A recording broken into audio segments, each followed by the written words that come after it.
अपने बस करी राखे राम। कहा महाराज भगवान नित्य निरंतर सभी जगह रहते हैं, भगवान नित्य निरंतर सभी जगह व्यापक है, लेकिन हम भगवान को ढूंढे कहाँ, कैसे ढूंढे? आजकल तो लोगों को बोलना पड़ता है आप भगवान को मानिए, समस्या बड़ी आ जाए, समाधान कहाँ ढूंढेंगे महाराज? बोले महाराज समाधान ढूंढते फिरते हैं लेकिन मिलता नहीं है। समाधान को छोड़कर हम आगे बढ़ रहे हैं। हमारा जो यूथ जनरेशन है, जो युवा जनरेशन है, वो कैसे हो रहे हैं महाराज? बोले भगवान शरीर बहुत अच्छा दिया, माता पिता बहुत अच्छे दिए, धर्म भी अच्छा दिया, लेकिन कहीं ना कहीं हम थोड़ा सा रास्ता से भटक जाते हैं। आज हम ज्यादा पढ़ लिख लिए और जैसे ही लोग ज्यादा पढ़ लिख लेते हैं तो अपने आप को बड़ा विद्वान समझने लगते हैं। पहले हमारे यहाँ संस्कार हुआ करता था कि हमारे घर के आगे गौशालाएं हुआ करती थी, गौ माता पहले घर के आगे हुआ करता था, घर के आगे बड़ा सुंदर लिखा रहता था अतिथि देवो भव, अतिथि भगवान के स्वरूप है। लेकिन हमारा संस्कार अगर वहां भी टिक जाता तो कोई बात नहीं, फिर हमने उसे मिटा दिया। फिर हमने क्या लिखा? हमने फिर वहां लिखा दरवाजे के आगे शुभ और लाभ, लेकिन हमने फिर उसे भी मिटा दिया आगे चलकर। फिर हमने लिखा रिद्धि और सिद्धि, फिर हमने उसे भी मिटा दिया। फिर क्या लिखा? फिर छोटा सा अक्षर में लिखा स्वागतम। चलो कोई बात नहीं महाराज, जैसे दुनिया डेवलप करती है ना तो शॉर्टकट बहुत अपनाती है, स्वागत है आपका, लेकिन अगर वहां भी टिक जाता तो कोई बात नहीं। फिर हमने उसे भी मिटा दिया। फिर हमने क्या लिखा? वेलकम। अगर वहां भी हमारी बात टिक जाती, हमारा संस्कार टिक जाता तो कोई बात ही नहीं था। लेकिन महाराज अब तो मत पूछो, अब तो उसे भी मिटा दिया। फिर हम बड़े बड़े शहरों में जाते हैं तो बड़े बड़े गेट में लिखा रहता है कुत्ते से सावधान, या तो वो घर के लोग कुत्ते बन गए नहीं तो कुत्ते बनने का तैयारी कर रहे हैं। बोले महाराज क्यों? देखो कुत्ता को अगर प्रेम करोगे ना तो कुत्ता चाटेगा, वो भी खराबी है, और कहीं कुत्ता को डंडा मारोगे तो कुत्ता काटेगा, वो भी खराबी है। आज हमारा जनरेशन बिल्कुल अलग ही दिशा में जा रहा है। पहले हमारे यहाँ प्रणाम करने की पद्धति होती थी, जब गुरुजन मिलते थे, बड़े लोग मिलते थे तो हम दंडवत प्रणाम करते थे। लेकिन फिर लगा महाराज हमारे महंगे महंगे कपड़े कहीं खराब ना हो जाए, तो हमने दंडवत वाली प्रणाम को ही छोड़ दिया। फिर हम कैसे करने लगे? झुक कर प्रणाम करते हैं। फिर झुक कर प्रणाम करने लगे, फिर लगा महाराज कमर दर्द हो जाता है। कभी कभी अब तो समाज में जब जाते हैं ना तो देखते हैं प्रणाम कैसे करते हैं लोग, पता है? घुटने छूकर प्रणाम करते हैं। बताओ, अरे आशीर्वाद चरण में और लोग घुटना छूते हैं। एक जगह तो कथा हो रही थी तो एक संत जी कथा कर रहे थे, कथा करके जैसे ही उतरे तो एक नौजवान आया और कमर छूकर कहा महाराज प्रणाम। संत जी ने कहा भाई दुनिया डेवलप कर रही है, कमर छूकर प्रणाम कर रहे हैं, आने वाला समय में कहीं कोई सर पे ऐसे मारे और कहा महाराज प्रणाम। उतना तो छोड़िए, जब एनएच पे जब दो लड़के चलेंगे ना बाइक लेकर, एक दाएं से एक बाएं से, तो पता है कैसे प्रणाम करते हैं? बाइक चल रही है, दोनों आमने सामने जब आए तो ऐसे प्रणाम करेंगे। इसका मतलब समझते हैं? बोले यहाँ टाइम नहीं है, ऊपर जाएंगे तब फिर मिलेंगे। हम मोबाइल बहुत अच्छा रखते हैं, लेकिन मोबाइल का उपयोग कहाँ करना है भूल जाते हैं। एनएच में चढ़े, किसी का कॉल आया, मोबाइल पैकेट से निकाला, कहा हेलो, बड़ा ट्रक आया, बोला आगे चलो, जिंदगी की स्टोरी खत्म।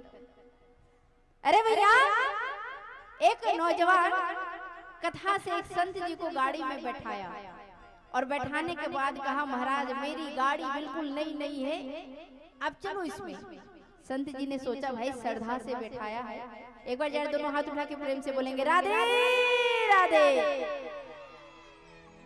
सोचा कि चलो नौजवान है, बड़ा भक्ति भाव से बैठाया, गाड़ी में बैठ गए।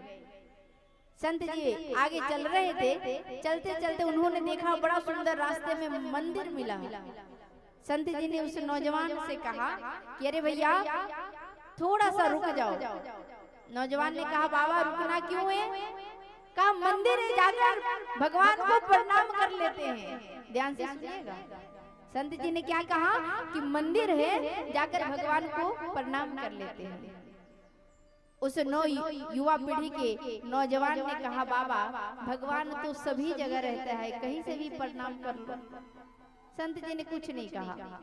संत जी भगवान का नाम लेते लेते आगे बढ़े। थोड़ा भगवान ने ऐसी कृपा की, थोड़ा ही आगे बढ़े थे कि कार के चक्का से हवा निकल गया। जब हवा निकली तो नौजवान ने कहा बाबा गाड़ी से उतरना पड़ेगा आपको। संत जी ने कहा बेटा क्यों उतरना पड़ेगा? कहा बाबा गाड़ी के चक्के से ना हवा निकल गया है, हवा भरवाना पड़ेगा। बाबा जी ने कहा बेटा हवा भी सब जगह है, कहीं से भी भर लो, कहीं जाने की क्या हो सकता है महाराज। भगवान तो सभी जगह है पता है, लेकिन उनके पास जाना ही पड़ेगा। सर झुकाने के लिए, साधना करने के लिए साधन की आवश्यकता होती है। भगवान के नाम ले रहे हैं, ये मन के अंदर अगर हम बोलेंगे तो हमारा अधर क्या करेगा, हमारा होठ और मुख क्या करेगा। इसीलिए जब मंत्र जाप होता है ना तो हमारे अधर हिलते हैं।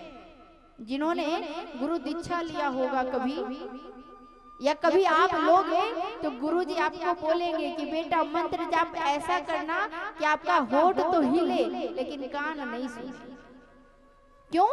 क्योंकि जब अंतिम समय आए ना तो उस समय आपको दिक्कत ना हो, होठ हिलने का अभ्यास बना रहेगा तो अंदर का हृदय का ध्वनि को कोई रोक नहीं पाएगा, वो स्वर निकल कर ही आएगा और वो अंतिम समय में वो परमात्मा ही याद आएगा।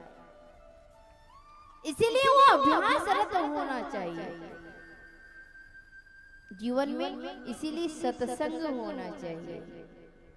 जब जब जीवन में सत्संग मिला है, सत्संग और संत का सानिध्य जहाँ मिल जाता है, जीवन को बदलना नहीं पड़ता है, वो स्वतः बदलते जाता है। राम जी आए तो संतों के चरणों में गए, और जब भी हमारा समाज और जब भी कोई लोग किसी की पूजा करता है ना तो किसी के चरणों की पूजा नहीं की जाती है। जब भी किसी ने किसी का पूजा किया है तो उसकी चरण की पूजा नहीं किया है, उसकी आचरण की पूजा किया है महाराज।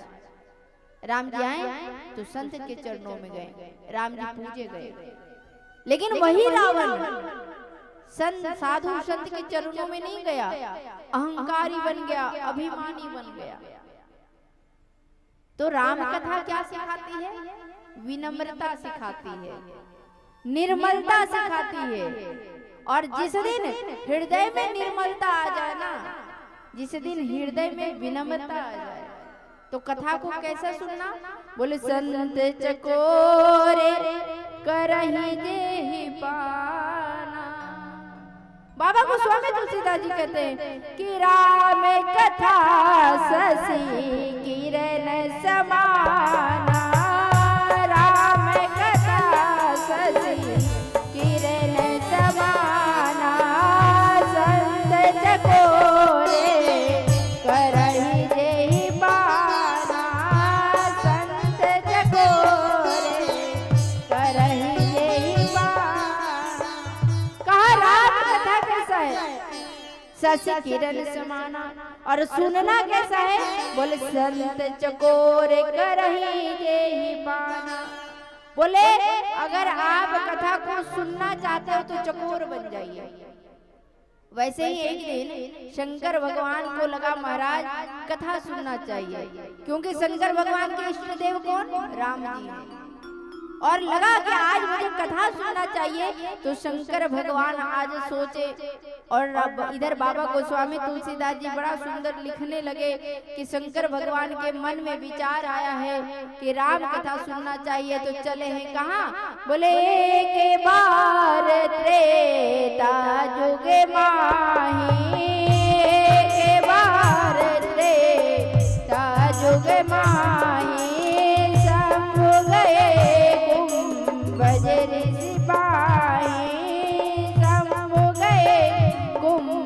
कुंभज ऋषि पाही।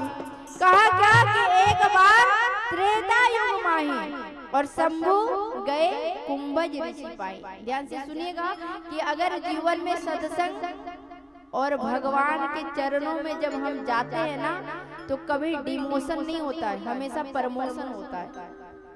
दुनिया के दफ्तर में अगर आप काम करोगे तो हो सकता है प्रमोशन हो या ना हो, डिमोशन तो हो ही जाता है अगर काम अच्छा नहीं रहे। लेकिन अगर भगवान के चरणों में जाकर काम करोगे, भगवान के दफ्तर में काम करोगे तो वहां आपका प्रमोशन निश्चित हो जाता है। तो शंकर भगवान जब चले तो उनके शब्द कितने थे? बोले शंभु गए कुंभज ऋषि पाही। 2 अक्षर से शंकर भगवान का नाम लिया गया। बोले शंभु गए 2 अक्षर में है, लेकिन अकेले नहीं गए, किसके साथ गए? बाबा जी ने कहा संग सती जगे जननी भवानी,